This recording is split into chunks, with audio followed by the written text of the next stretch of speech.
What's going on, everybody? Welcome back to the Pride of Villa. We've had some interesting figures come out today following discussions about PSR and SRC over the last few weeks for Aston Villa and football in general. And as of the recording this morning, we've had the figures come out from the last few years.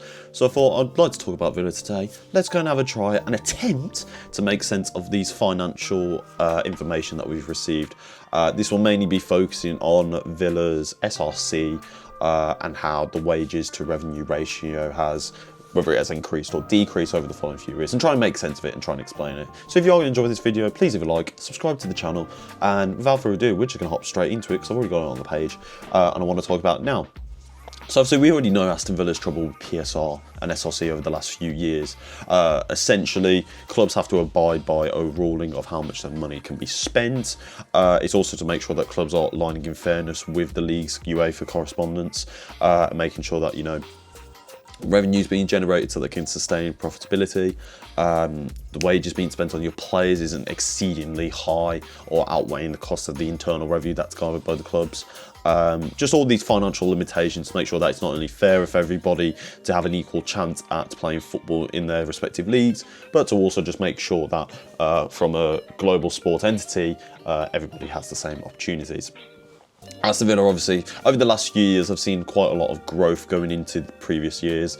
You know, we've spent years of middling in the Championship to lower end of the tables. However, since the Unai Emery era started, you know, a lot more changes up top with sporting directors, Christian Perzo to Chris Heck to, you know, your higher senior figures. A lot has developed over the club to the point now where we are establishing ourselves, or trying to establish ourselves, as top 6 contenders season in, season out, going from Champions League football to Conference League football to Europa League football. You know, it's a great sense of progression. So one of the figures that we have provided by Deloitte, if I butchered the name there, I do apologise. This basically tracks the financial revenue for a lot of clubs in a brief summary, so it makes it easier for people like myself who have no particularly great expertise at this, try and make the best sense as possible. So one of the first graphics we can see here is just general club analysis. So this is the DFML club revenue ranking. So this basically looks at all the clubs across all the leagues, basically rankings them in terms of general revenue and club value. Now, last season, bear in mind, Aston Villa would achieve the Champions League that year. It was also announced a new stadium plan, and just general increase in ticket prices. With that in mind, Aston Villa have jumped from 18th place to 14th place in the world, which is a really nice achievement to see. Obviously, we know the difficulties that has been with transfer windows from a fan's perspective, seeing our best players get sold. Jean Duran, Douglas Luiz, Moussa Diaby, Jacob Ramsey, all these players just comply with a money limitation rule that seems to favour other teams than others, when at the same time it is also Aston Villa's own doing. But to see us achieve 14th place, bear in mind we're ahead of the likes of AC Milan, Juventus, Newcastle United, who are in the same boat as us, trying to, you know, achieve that with year-on-year growth. It's very interesting to see how they've managed to go forward. Obviously still behind the likes of Tottenham, Chelsea, Man U, Arsenal, City, Liverpool, with Real Madrid sitting first place there with over, I want to say it's a billion in club value. But again, you know, you're not going to compete with them, are you? So that's obviously a nice thing to see for Aston Villa. You know, we've been struggled so much with limitations on the financial wage, especially that squad cost ratio. So to now see the Villa's club revenue go up to put us 14th in the place, and just genuinely be in and amongst those players and those teams, it's incredible to see. Now, another really good stat then, looking at Aston Villa itself, is how the actual revenue from 2021 to 2025, so as of last year, but same season that we're currently in, to see how much it is changed from there. So with the graph that we have put up now, you know, this basically provides a general revenue for how much the club has expanded over those years. We've got some key figures like match day, broadcasting deal rights, commercial revenue, the wage line, so how much that squad cost goes up, wages to revenue ratio, and then obviously the DFL nutrition. So obviously in 2022, Villa was probably taken back to notice and seeing what could be done regarding that financial situation there. And as you can see, year on year, the revenue has grown up. You know, 211 million to 244 million, 310 million to 450 million euros, which is where we are at currently. 45% increase there of over 140 million.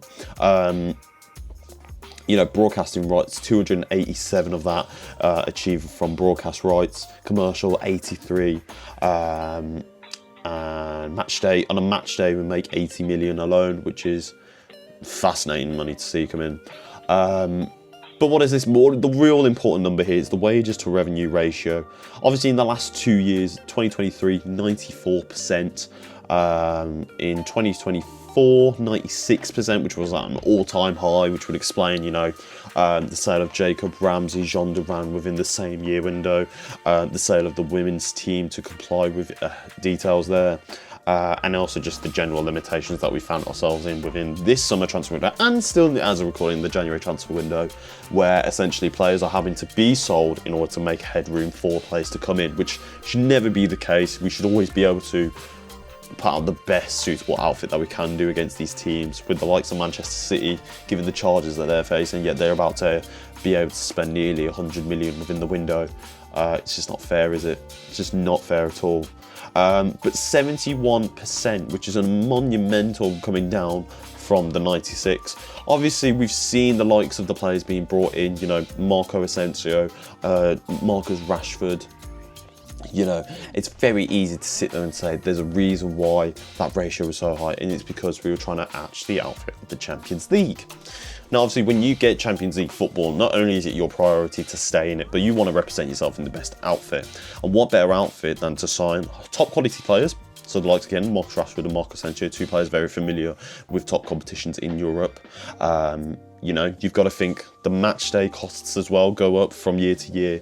Ticket prices are genuinely skyrocketing high. I think nearly a lot of the league games this season were nearly £60 just at a minimum for an adult, which is crazy money to think. I was going years ago and there was like nearly £30 at most for these games. But obviously, again, when you move with the times, you've got to compete in up and...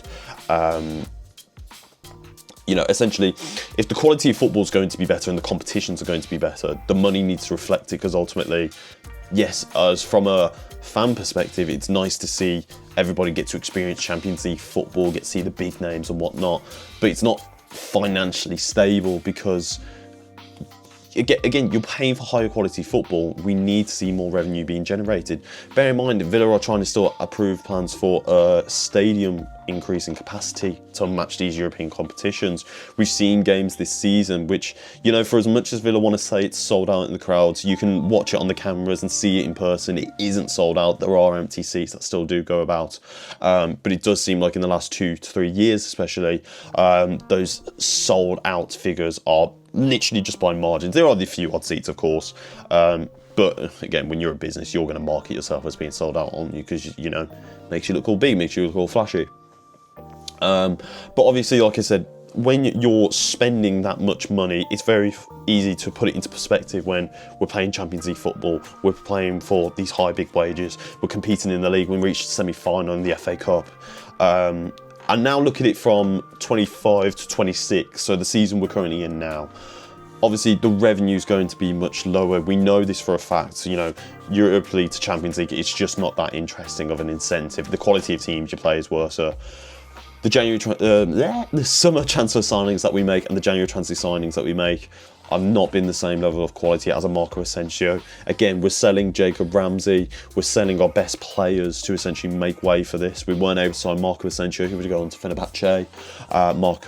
Marcus Rashford would go on to Barcelona, second place in the DFML records. So it's all important to Villa to not only make sure that they're maximising this opportunity, but to make sure that going into these seasons, when we do have these drop-offs in competitions or standards as such, that Villa are making the most of it. And it goes the same for the women's team as well, with a revenue of 8 million last year, as an upgrade on 6.3 in 2024.